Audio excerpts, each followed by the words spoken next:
Hello दोस्तों, नवल पाठशाला में आपका स्वागत है। मैं आज आपको विद्यालय अनुभव कार्यक्रम जो हमारी बीएड सेकेंड ईयर की जो इंटर्नशिप डायरी है उसका आज पार्ट 2 लेकर आया हूँ, जिसमें आपको खंड 2 में लिखना है। उसमें आपको दे रखा है किसी गांव या समुदाय के अवलोकन की रिपोर्ट। तो इसमें हम लोग गांव एवं समुदाय के अवलोकन की रिपोर्ट के बारे में देखेंगे।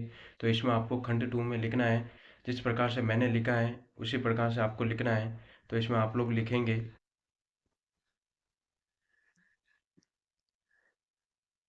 इस खंड के अंतर्गत आपको किसी एक गांव का चयन करना है। उस गांव का निम्नलिखित बिंदुओं के संदर्भ में अवलोकन करते हुए रिपोर्ट प्रस्तुत करनी है। तो इसमें आपको गांव का नाम लिखना है, फिर पंचायत लिखनी है, फिर गांव की तहसील लिखनी है, फिर आपको जिला लिखना है, फिर आपको राज्य लिखना है। राज्य लिखने के बाद आपका ब पॉइंट है, गांव की आबादी कितनी है उसके बारे में बताना है। गांव में पुरुष और महिलाएं कितनी है उसके बारे में बताना है।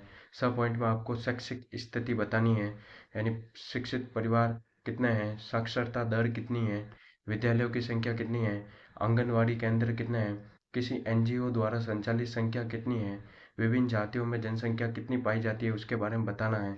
जातिवार शिक्षा की दर कितनी है, गांव में मंदिर कितने हैं, मस्जिद कितने हैं, चर्च कितने हैं और अन्य में आपको अपने हिसाब से लिखना है। फिर आपको नीचे दे रखा है शिक्षित लोग किस गांव में अपनी भूमिका निभाते हैं। तो इसमें आपको लिखना है गांव के लिए योजना बनाकर। द पॉइंट आपको लिखना है गांव की भौगोलिक पृष्ठभूमि। इसमें आप लोग लिखेंगे भौगोलिक दृष्टि से उत्तम है। यह पॉइंट आपको लिखना है गांव का भौतिक स्वरूप, यानी गांव का भौतिक स्वरूप बताना है। तो इसमें आपको लिखना है कुछ भाग पहाड़ी व कुछ भाग मैदानी है। कितनी जमीन उपजाऊ है, तो इसमें आप लोग लिखेंगे 64%। कृषक परिवार खेती करते हैं या नहीं इसके बारे में आपको लिखना है। फिर आपको बताना है गांव में पानी की आवक यानी कितनी है, नहर द्वारा और हैंडपंप द्वारा, यानी गांव में पानी किस प्रकार से आता है, नहरों द्वारा और हैंडपंप द्वारा। फिर आपको आगे लिखना है अन्य गांव शहरों से संपर्क रोड। तो इसमें आपको लिखना है पाली, जोधपुर, जयपुर, अजमेर। फिर आपको अन्य गांव शहरों से संपर्क साधन, तो बस, ऑटो, टैक्सी, ईटीसी सब साधन उपलब्ध हैं।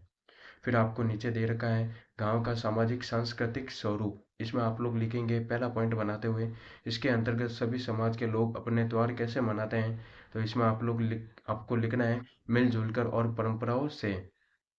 फिर आपको दूसरा पॉइंट लिखना है। दूसरे पॉइंट में आपको लिखना है इसमें भाईचारा कैसा है। तो इसमें आप लोग लिखना है मिलनसार व अच्छा है, एक दूसरे का सहयोग करते हैं। सी पॉइंट आपको लिखना है एक दूसरे के यहाँ आना जाना रहता है या नहीं। तो इसमें आपको लिखना है हाँ, आना जाना रहता है। चौथा पॉइंट आपको लिखना है दूसरों के सामाजिक रीति रिवाजों का सम्मान करते हैं या नहीं। इसमें आप लोग लिखना है हाँ, करते हैं समान रीति रिवाजों का।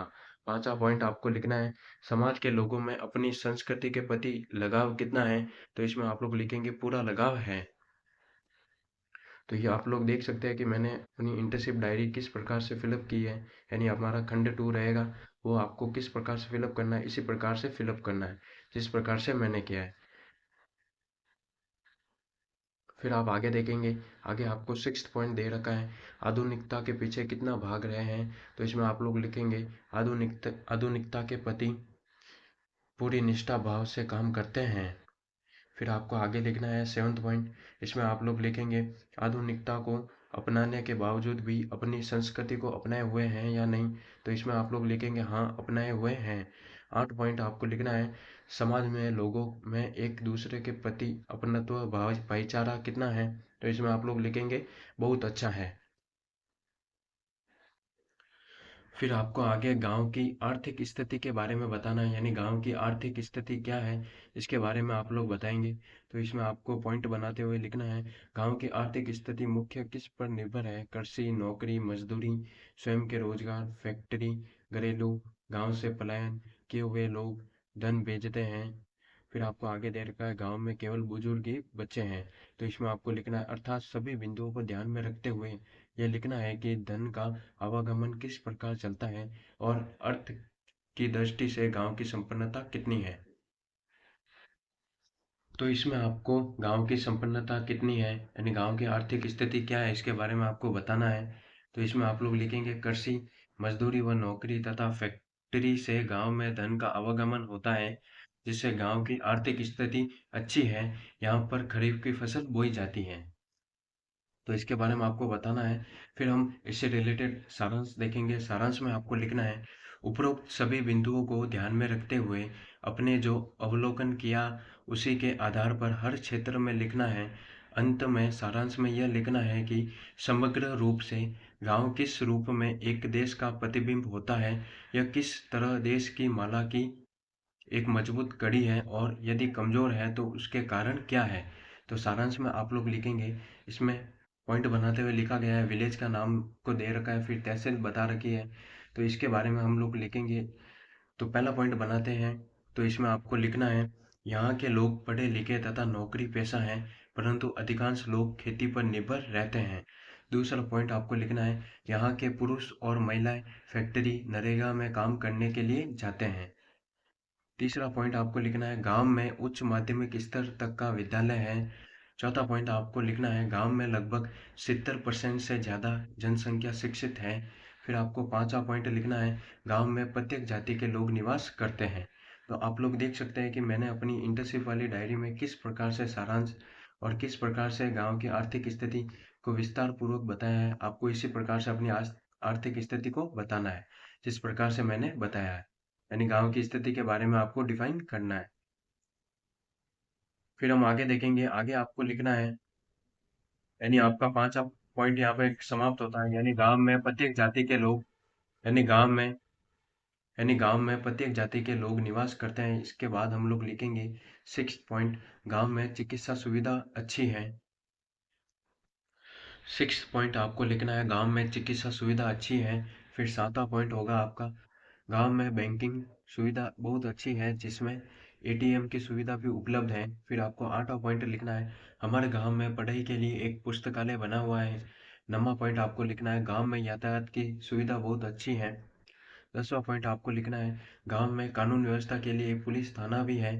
11वां पॉइंट आपको लिखना है, गांव में पेयजल व्यवस्था भी अच्छी है, लगभग हर घर में पानी के नल की व्यवस्था है। 12वां पॉइंट आपको लिखना है, गांव की आर्थिक स्थिति अच्छी है। 13वां पॉइंट आपको लिखना है, गांव के लोगों का अपनी संस्कृति से लगाव है एवं वह आधुनिकता को साथ लेकर चल रहे हैं। फिर आपको 14वां पॉइंट लिखना है, गांव में आंगनवाड़ी केंद्र, विद्यालय, औषधालय, मेडिकल स्टोर, दुकानें आदि की सुविधाएं उपलब्ध हैं। फिर आपको 15वां पॉइंट लिखना है, गांव की भौगोलिक स्थिति अच्छी है। 16वां पॉइंट आपको लिखना है, लगभग 85% जमीन उपजाऊ है। 17वां पॉइंट आपको लिखना है, सभी माता पिता अपने बच्चों को पढ़ने के लिए गांव के विद्यालय में भेजते हैं। तो ये आपकी गांव की आर्थिक स्थिति हो जाएगी, और आपका ये जो खंड 2 है, विद्यालय अनुभव कार्यक्रम यानी इंटर्नशिप डायरी का, वो यहीं पर ही समाप्त होता है। अच्छा, तो दोस्तों आपको ये वीडियो कैसी लगी बताना, लाइक करना, कमेंट करना, शेयर करना, और इसी प्रकार की वीडियो पाने के लिए चैनल को सब्सक्राइब कीजिए। आप लोग देख सकते हैं कि मैंने अपनी इंटर्नशिप डायरी को किस प्रकार से फिलअप किया है। आपको इसी प्रकार से अपनी इंटर्नशिप डायरी को फिलअप करना है। ये हमारा खंड 2 रहेगा, जिसमें आपको किसी गांव या समुदाय के अवलोकन की रिपोर्ट तैयार करनी है। Thank you.